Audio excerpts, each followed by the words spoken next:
I am telling you the fact जो 1933 में हुआ। और वहां से पैसे का जो मानक है,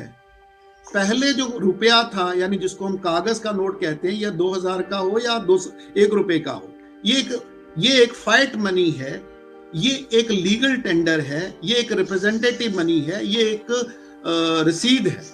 कि मैं धारक को 1 रुपया कि 100 रुपया कि 2000 रुपया देने का वायदा करता हूं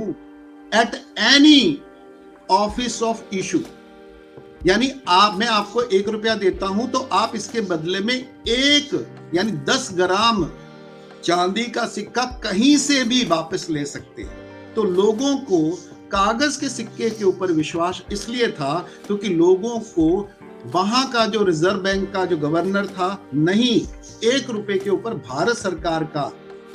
यानी उस समय की रानी का वायदा होता था कि मैं हर धारक को 1 रुपए कागज के बदले में 10 ग्राम चांदी का सिक्का देने की वादा करते हो। आप किसी भी ऑफिस में जाके उसको इश्यू करवा सकते हैं, ये स्टैंडर्ड था। परंतु सबसे पहले इंग्लैंड में नहीं, अमेरिका में उन्होंने गोल्ड स्टैंडर्ड कंप्लीटली खत्म कर दिया, और जिससे किसी भी बैंक को, किसी भी व्यक्ति को सोने या चांदी का सिक्का इशू करने की अब कोई बाध्यता नहीं है।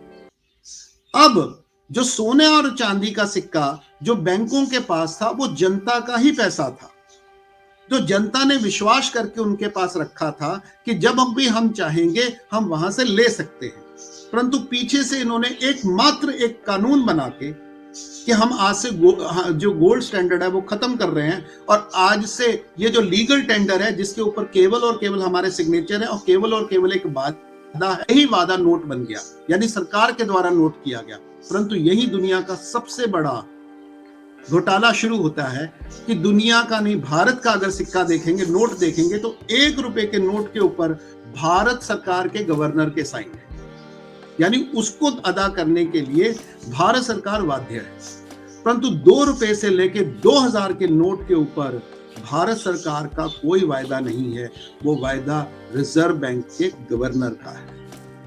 अब मैं आपसे पूछता हूं, क्या रिजर्व बैंक के गवर्नर के पास भारत के नागरिक को उतना देने के लिए उतना सोना चांदी है जितने के सिक्के उन्होंने, जितने के नोट उन्होंने, जितने के डिमांड ड्राफ्ट उन्होंने इशू कर रखे? तो मैं दर्शकों की जानकारी के लिए बता दूं कि दुनिया में 2 तरह की वेल्थ होती है, पैसा होता है। एक होता है टेंजिबल का मतलब होता है जो वस्तु रूप में होता है, चाहे वो सोने के रूप में हो, चाहे वो चांदी के रूप में हो, चाहे वो प्रॉपर्टी के रूप में हो, चाहे वो मशीनरी के रूप में हो, चाहे वो मकान के रूप में हो, चाहे वो प्रॉपर्टी के रूप में हो, वो वेल्थ है।